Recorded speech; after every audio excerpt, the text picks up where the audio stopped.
That is the revolution. یہ وہ ہستی ہیں کہ کائنات میں وہ عظیم ریولوشن آیا. آج بھی سبحان اللہ اب ذات مصطفیٰ صلی اللہ تعالی علیہ وسلم کی برکات کی بات کریں, آپ کے اعجاز کی بات کریں, آپ کی جناب اسپیشلٹیز کی بات کریں, تو سچی بات یہ ہے 1400 سال سے زیادہ وقت گزر گیا ہے. مورخین لکھ رہے ہیں, محدثین لکھ رہے ہیں, سیرت نگار لکھ رہے ہیں, کوئی سیرت کی کتاب لکھتا ہے, کوئی کسی وصف کی بات کرتا ہے. بات یہ ہے کہ 1400 سال گزرے ہیں, بات ابھی تک پوری نہیں ہوئی ہے. یہ کیسی ہستی ہے کہ جس کی بات ہی پوری نہیں ہو رہی ہے. اللہ اللہ, شاعر لکھتے ہیں نا, زندگیاں ختم ہوئیں اور قلم ٹوٹ گئے, زندگیاں ختم ہوئیں اور قلم ٹوٹ گئے, آقا تیرے اوصاف کا ایک باب بھی پورا نہ ہوا.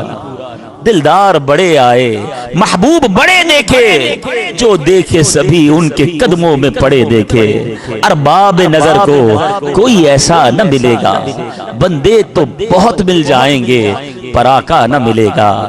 تاریخ اگر ڈھونڈے گی ثانی محمد, ثانی تو بڑی چیز ہے, سایہ نہ ملے گا.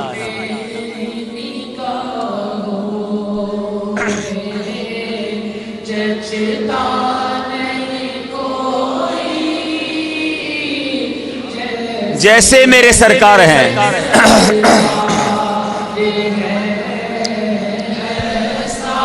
نہیں کوئی, نہیں کوئی. سچی بات مجھے کیا ہے, نبی پاک کی جب شان پڑھتے ہیں نا, سنتے ہیں, تو اپنے اوپر فخر ہونے لگ جاتا ہے, پراؤڈ فیل ہوتا ہے.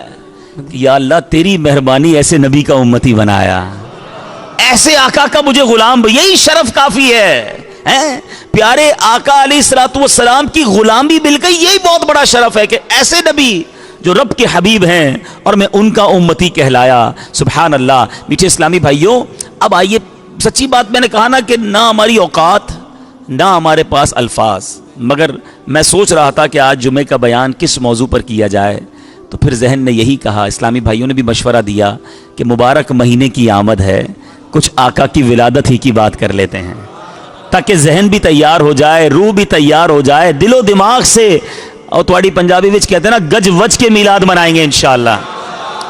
نبی پاک کا شجرہ نسب, سبحان اللہ, پیارے آقا علیہ الصلوۃ والسلام کا شجرہ نسب والد ماجد کی طرف سے یہ ہے, حضرت محمد صلی اللہ تعالی علیہ وسلم بن عبداللہ بن عبد المطلب بن ہاشم بن عبد مناف بن قصا بن کلاب بن مرہ بن قاب بن لوی بن غالب بن فہر بن مالک بن نذر بن کنانا بن خزیمہ بن مدرقہ بن الیاس بن مدر بن نزار بن معاد اور بن عدنان. یہ بخاری شریف میں یہاں تک آپ کا شجرہ لکھا, اور والدہ ماجدہ کی طرف سے نبی پاک علیہ الصلوۃ والسلام کا شجرہ کیا ہے, حضرت محمد صلی اللہ تعالی علیہ وسلم بن آمنہ وہب بن عبد مناف بن زہرا بن کلاب اور بن مرہ. یعنی نبی پاک علیہ الصلوۃ والسلام کے والدین کا, دونوں کا جو شجرہ ہے وہ کلاب بن مرہ پر جا کر مل جاتا ہے. آگے چل کر دونوں سلسلے ہو جاتے ہیں, عدنان تک آپ کا نسب نامہ صحیح سندوں کے ساتھ سبحان اللہ علماء نے لکھا. اے میرے میٹھے اسلامی بھائیوں, اور بعض مورخین کا یہ اتفاق ہے کہ عدنان جو ہیں وہ حضرت اسماعیل علیہ الصلوۃ والسلام کی اولاد میں سے ہیں, اور سبحان اللہ حضرت اسماعیل ذبیح اللہ, حضرت ابراہیم خلیل اللہ علی نبینا علیہ الصلوۃ والسلام کی مبارک اولاد ہیں, آپ کے فرزند ارجمند ہیں. سبحان اللہ. نبی پاک علیہ الصلوۃ والسلام کا نسب اللہ تبارک و تعالیٰ نے ہر معاملے میں میرے آقا کو عرفہ و اعلیٰ بنایا.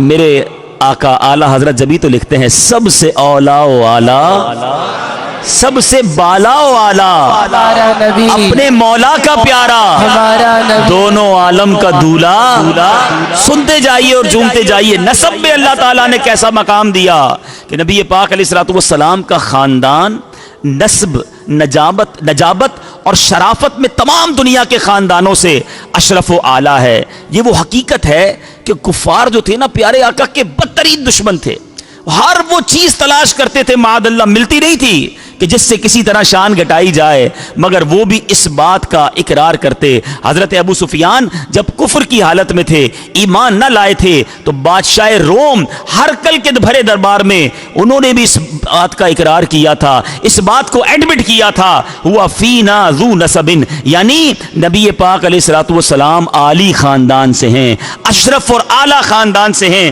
نبی پاک علیہ الصلوۃ والسلام، مسلم شریف کی روایت سنو، میرے آقا خود فرماتے ہیں کہ اللہ تعالیٰ نے حضرت اسماعیل کی اولاد میں سے کنانا کو برگزیدہ بنایا، اور کنانا میں سے قریش کو چنا، اور قریش میں سے بنی ہاشم کو منتخب فرمایا، اور بنی ہاشم سے مجھ کو چن لیا۔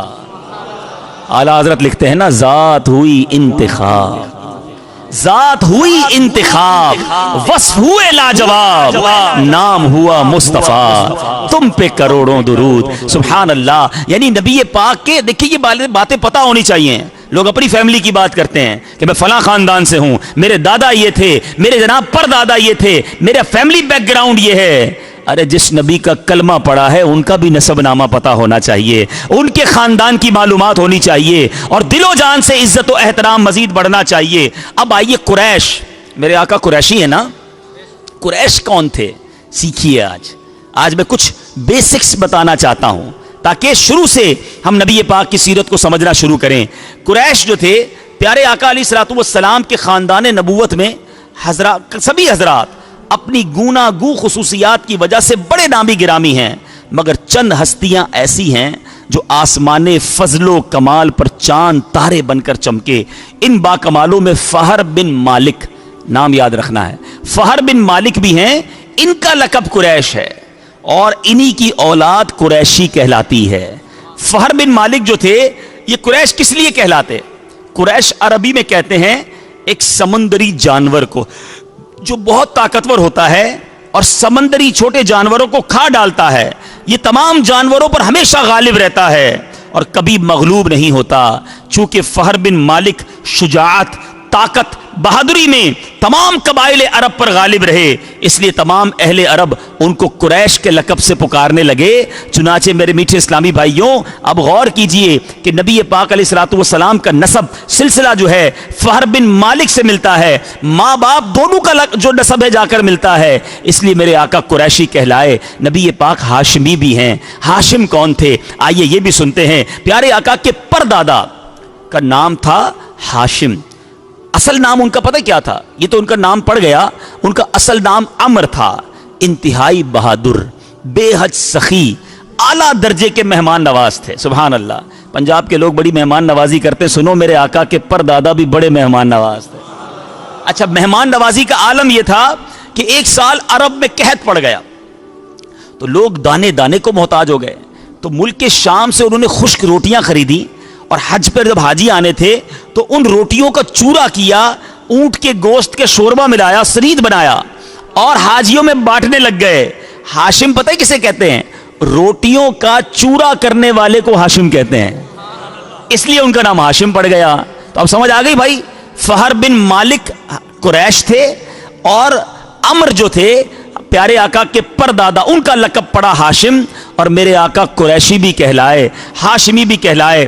پیارے آقا علیہ الصلوۃ والسلام کے آباء و اجداد پر تو بہت کچھ ہے بیان کرنے کے لیے، مگر آج میں ولادت مصطفیٰ صلی اللہ تعالی علیہ وسلم سے پہلے کا ایک عظیم واقعہ سنانا چاہتا ہوں۔ تو ایک واقعہ جو ہمارے ایمان کو بھی جلا بخشتا ہے، ہمارے عقیدے کو بھی تقویت دیتا ہے، نبی پاک کی شان بھی بیان کرتا ہے، اور یہ واقعہ قرآنی واقعہ ہے۔ اور یہ واقعہ کون سا واقعہ ہے؟ جس کو ہم سورہ فیل میں پڑھتے ہیں، سنتے ہیں، ہاتھی والا واقعہ۔ یہ واقعہ کیا تھا میرے میٹھے اسلامی بھائیوں؟ نبی پاک کی پیدائش سے 55 دن پہلے، کتنے دن پہلے؟ ریپیٹ کریں گے، کتنے دن پہلے؟ 55 دن پہلے یمن کا بادشاہ ابرہا، اس نے جناب پلان کیا کہ ہاتھیوں کا لشکر لے کر جاؤں گا اور کعبے کو ڈھا دینا ہے، نہ کعبہ رہے گا، نہ مسلمان اس کا طواف کرنے جائیں گے، نہ حج کریں گے۔ اب اس نے لشکر تیار کیا، بڑے بڑے ہاتھی، اور جس ہاتھی پر وہ خود بیٹھا تھا وہ ہاتھی، اس کا نام تھا محمود، بڑا ہاتھی تھا۔ اب جناب وہ لے کر مکہ پاک پہنچا۔ اب مکہ پاک میں جیسے پہنچا تو وہاں جو ہے وہ ابرہا سپہ سالار کا نام تھا، تو حضرت عبد المطلب جو تھے پیارے آقا علیہ الصلوۃ والسلام کے مبارک دادا شریف وہ گئے، اور جا کر جب ملنے گئے تو ابرہہ نے بڑے اس کو احتشام کے ساتھ، بڑے آنر کے ساتھ بٹھایا کہ قریش کے سردار آئے ہیں.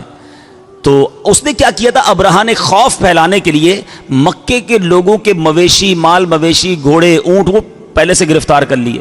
ایک عجیب سا خوف پھیل گیا تھا. تو حضرت عبد المطلب گئے اور جا کر کہا کہ آپ نے ہمارے شہر کے لوگوں کے اونٹ لے لیے ہیں، جانور قبضہ کر لیا ہے. تو ابرہہ کہتا ہے میں تو سوچا، میں نے یہ خیال کیا کہ آپ مجھ سے یہ نیگوشیٹ کرنے آئے ہیں، یہ بات کرنے آئے ہیں کہ جناب کعبے پر حملہ نہ کیا جائے، یہ مسلمانوں کا اللہ کا گھر ہے اور ہم یہاں عبادت کرتے ہیں، آپ کو اپنے مویشیوں کی فکر ہے. میں تو سمجھا آپ سردار ہیں اور سرداروں والی بات کریں گے. اللہ اکبر. حضرت عبد المطلب نے اس دن جو تاریخی الفاظ کہے، دلوں پہ نقش کرنے کے قابل ہیں. اللہ اکبر. وہ کیا کہتے ہیں؟ وہ کہتے ہیں مجھے اپنے اونٹوں سے مطلب ہے، کعبہ میرا گھر نہیں ہے، کعبہ جس کا گھر ہے اسی نے اس کی حفاظت کرنی ہے. ابرہہ کے لیے بالکل نئی بات تھی. یعنی ہو سکتا ہے وہ یہ سمجھ رہا ہو کہ سرنڈر کر رہے ہیں، ڈر رہے ہیں. کہ ٹھیک ہے، اس نے اعلان کیا ان کو سارے مویشی دے دو.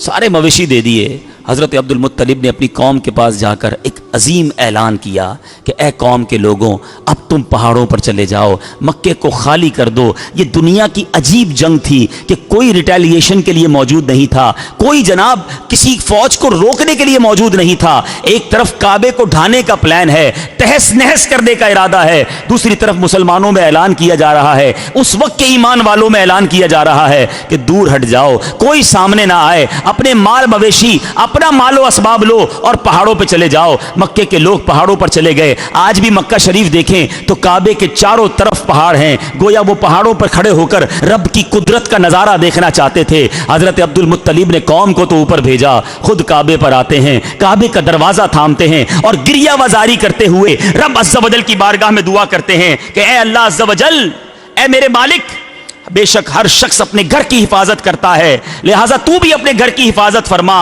اور ان بے ایمانوں کے مقابلے میں اپنے کلمہ پڑھنے والوں، اپنے اطاعت شعاروں کی مدد فرما. عبد المطلب نے بھی دعا مانگی، خود بھی پہاڑ پر چلے گئے. اللہ اکبر. اب ہاتھی کا لشکر تیار ہے حملہ کرنے کے لیے. دنیا کا دستور ہے میزائل کا مقابلہ میزائل سے کیا جاتا ہے، نیوی کا مقابلہ، پانی کے جہازوں کا مقابلہ پانی کے جہازوں سے کیا جاتا ہے. بری فوج ہو تو مقابلے میں بری فوج آتی ہے. اللہ اکبر. میرے رب نے اپنی قدرت کا وہ نظارہ دکھایا، ایک طرف ہاتھی ہیں، دوسری طرف ابابیل بھیجے جا رہے ہیں. کوئی بڑا ہتھیار نہیں تھا، چھوٹا سا پرندہ بھیجا گیا. اللہ اکبر.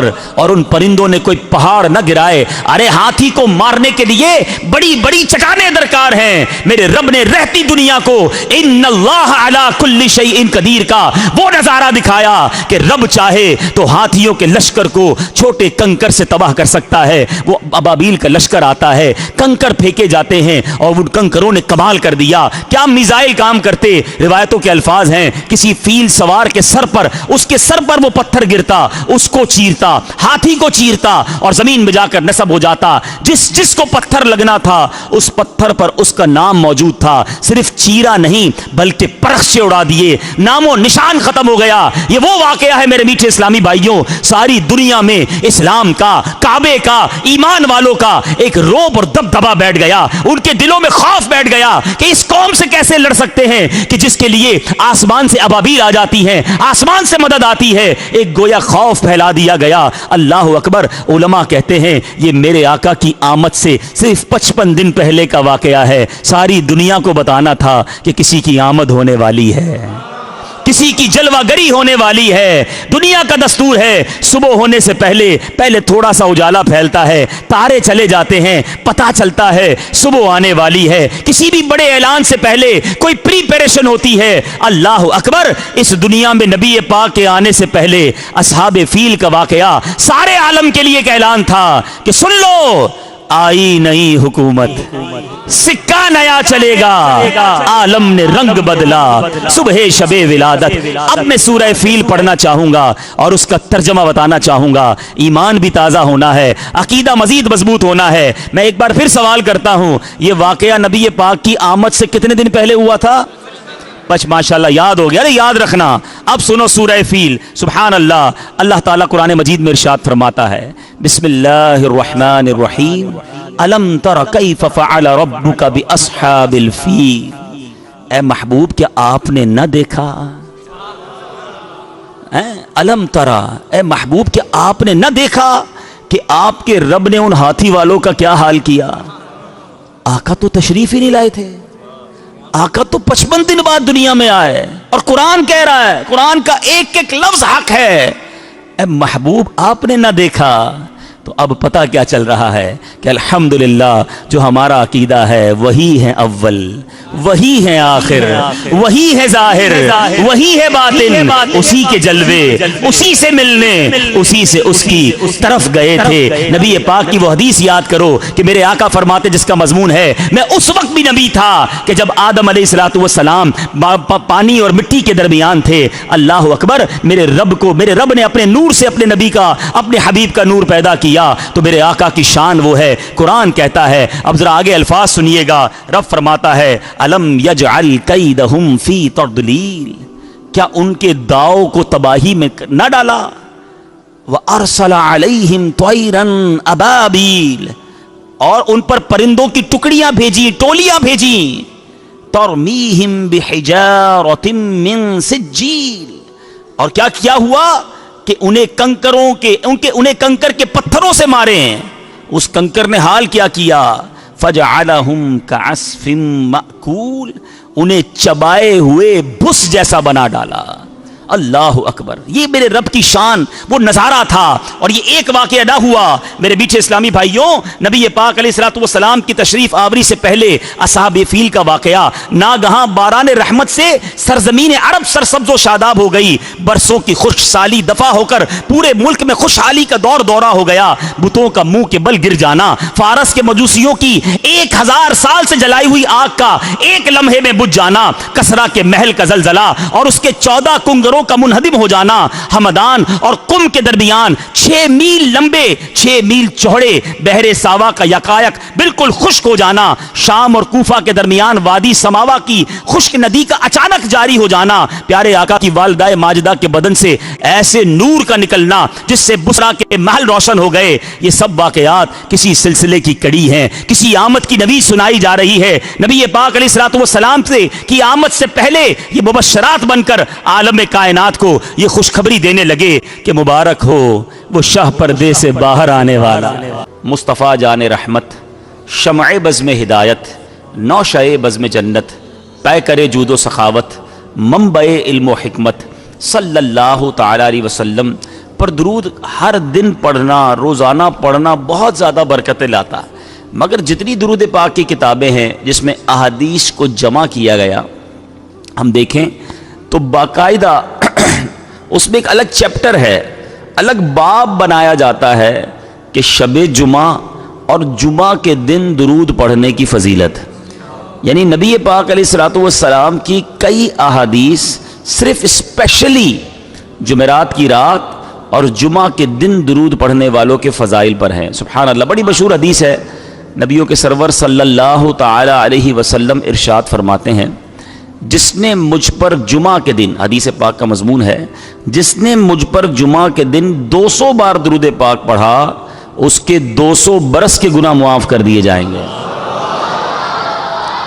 اب ذرا سوچئے کہ 200 بار درود پاک میں دیری کتنی لگتی ہے. یعنی جمعہ کا دن اسپیشل ہے درود پاک کے لیے.